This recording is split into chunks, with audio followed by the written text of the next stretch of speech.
Hey, what's up, America's History people? We have chapter 17 for you today, the 8th edition. If you're using other editions, it will absolutely match up as well. Before we begin, please check out the description for a link to this PowerPoint as well as videos for the new curriculum. There are lots of videos I'm working on for this new AP curriculum that will help you out greatly.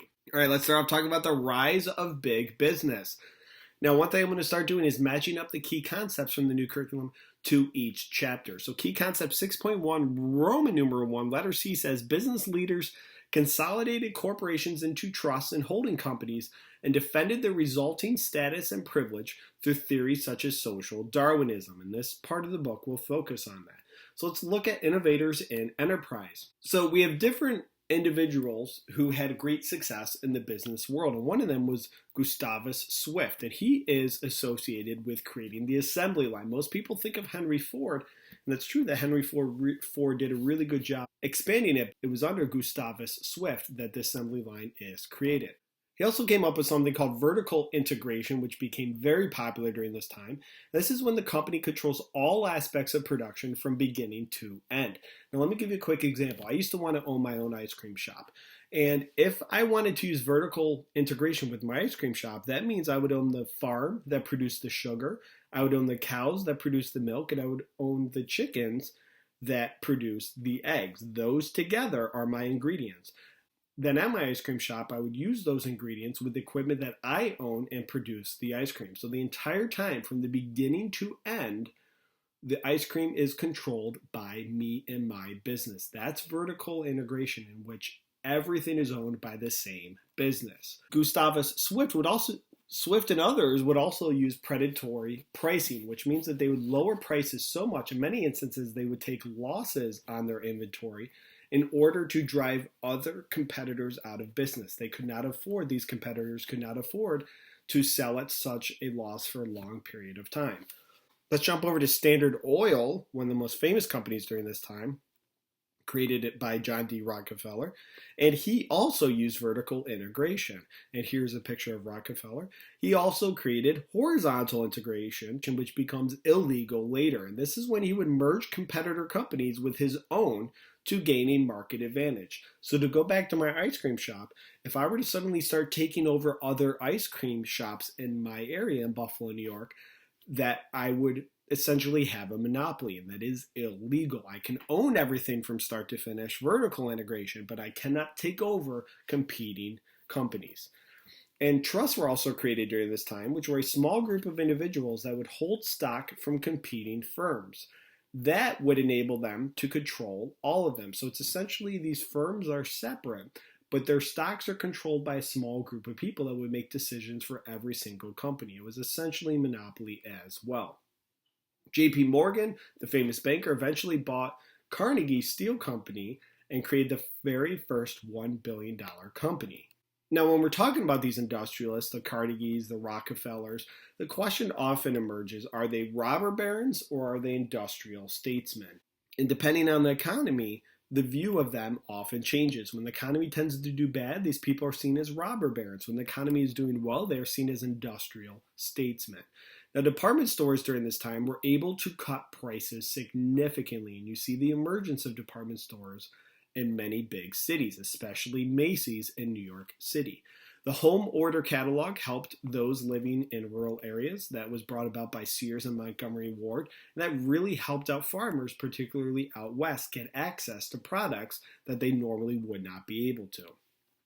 And advertisements were beginning to appear all over the nation, including and especially outdoors on billboards. Now, if you've ever been in a car ride before, chances are you have seen dozens and dozens and dozens of billboards. This really developed during this time. So let's talk about the corporate workplace. When we're talking about the term white-collar workers, those are professional positions, and blue-collar workers tend to deal more with manual labor.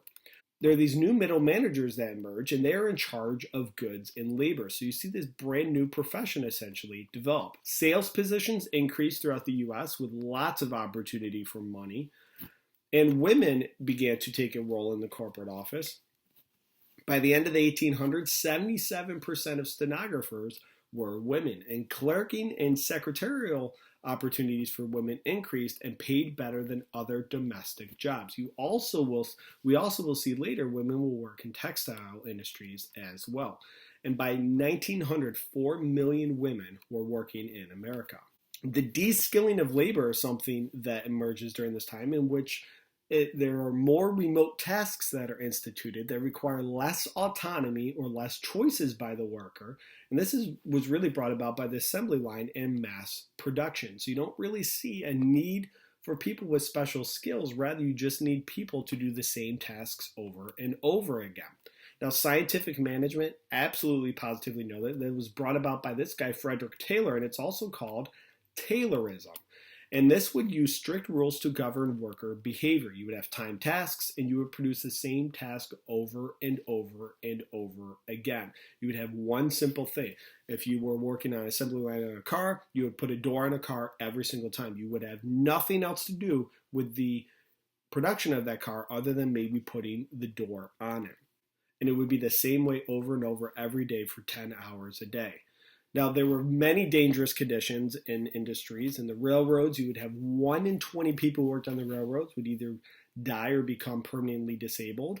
And 2,000 coal miners would die per year. That's an average of about 6 to 7 coal miners a day would die. Very dangerous. So why would people work if things were so dangerous? Well, there was a need for money. It was that bad.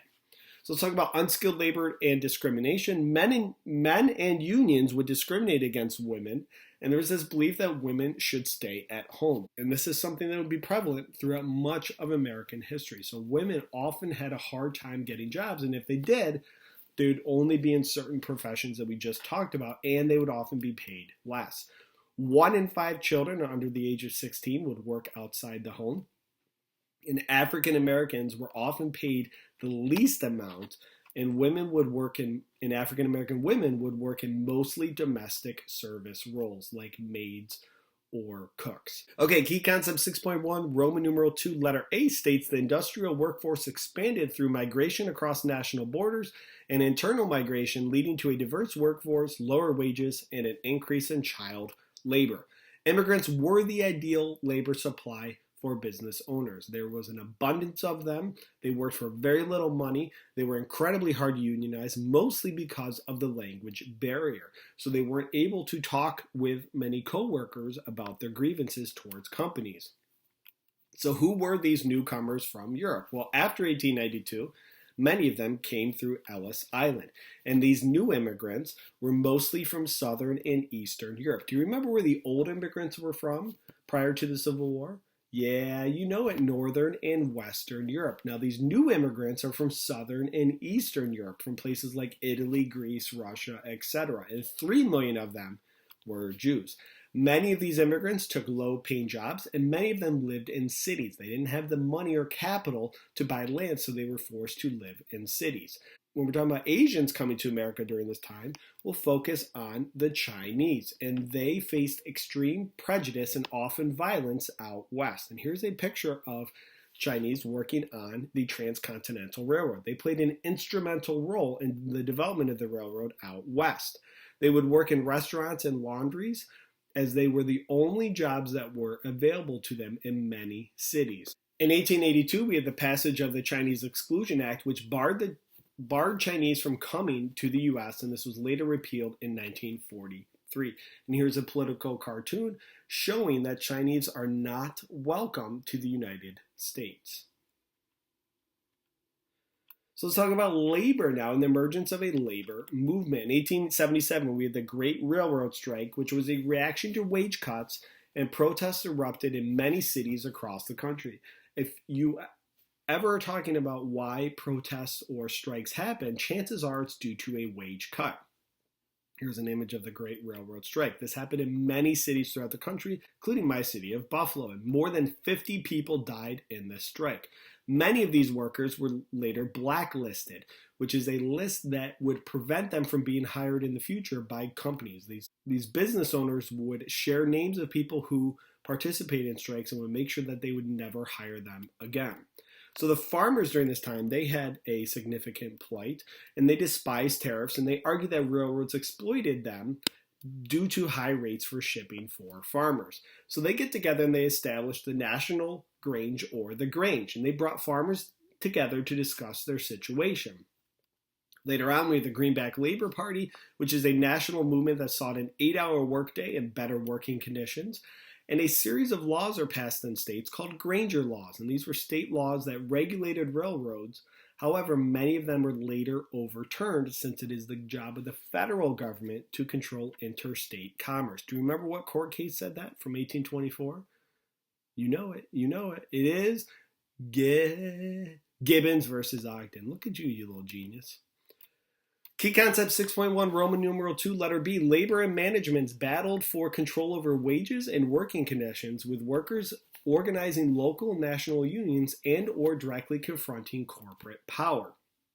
So the really first large-scale union we'll see is the Knights of Labor. They were founded in 1869, and they advocated employees should own their own shops. And they were led by this guy with a sweet mustache, Terence Powderly. So what were some characteristics of the Knights? Well, they favored open membership. Whether you were a skilled or an unskilled worker, it didn't matter. And they also allowed women and blacks to join their union. What was the goal of the Knights? Well, they wanted workplace safety laws and the elimination of child labor. They also favored income tax for the wealthy and public ownership of railroads. Now, at its height, the Knights had 750,000 members. That's quite a powerful union in the second half of the 19th century. However, its downfall comes in 1886 with the Haymarket Square riot. This was a meeting of workers to gain an 8-hour workday in Chicago. Now, at the meeting, someone throws a bomb. Nobody knows who it was, but this bomb kills many and injures many as well. And you can see that this bomb is exploding in the background. Police are getting injured and killed, and there's a guy with a gun shooting at the police, and this riot is breaking out. Now, this is not an accurate picture of what exactly happened, but it does a good job demonstrating tensions during this meeting. Many anarchists were found guilty and sentenced to death. Now, an anarchist is somebody who is against all forms of government, and there are many anarchists at the Haymarket Square riot. Now, the Knights of Labor were associated with the Haymarket Square riot and anarchism, even though they really had nothing to do with the riot itself, but it led to their downfall. So definitely know that the Knights of Labor, their downfall was a result of the Haymarket Square riot. So farmers get together and they kind of form their own unions, and one of them is the Farmers Alliance. And this had similar goals to the Grange. They sought to establish cooperative stores and eliminate the middlemen to hopefully cut down costs for them. A separate colored Farmers Alliance was established as well in the South due to segregation. And eventually they're going to morph into the Populist Party, which is specifically mentioned in the new curriculum, which we'll talk about in Chapter 20. It is a very important organization to be familiar with, but we got 3 chapters before we get to it. Now, the Interstate Commerce Act created the ICC, or the Interstate Commerce Commission. This allowed the government to investigate railroads. However, it was mostly symbolic at first. This is the first attempt at government regulation of interstate industries. And there's a symbol for the ICC, and it was created in 1887. Okay, so after the downfall of the Knights, we have the emergence of the AFL, or the American Federation of Labor. Now, unlike the Knights, the AFL was comprised of skilled workers only. They did not allow unskilled. They did not allow women as well.